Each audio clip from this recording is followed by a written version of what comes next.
டேய் ஸ்கூலுக்கு போலையா? இங்க உட்காந்து அழுதுட்டு இருக்கா? அப்பா உங்க ஐயா ஸ்கூல் போக வச்சிருக்காரு.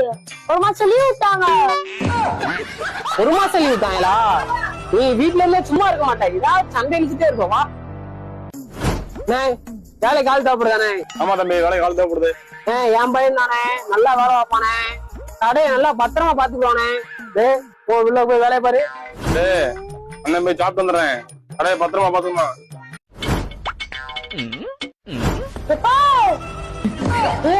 என்ன இதெல்லாம்? அவரு கடையை பார்க்க வந்து வீட்டுக்கு போயிட்டாருப்பா. நல்லா வரும்போது எல்லாத்தையும் திட்டு வந்துட்டேன்பா. தூக்கிட்டு வந்துட்டியா? அடிக்காதப்பா. இதெல்லாம் பத்தாது, போ பொண்ணு தீட்டு வா போ. சரிப்பா.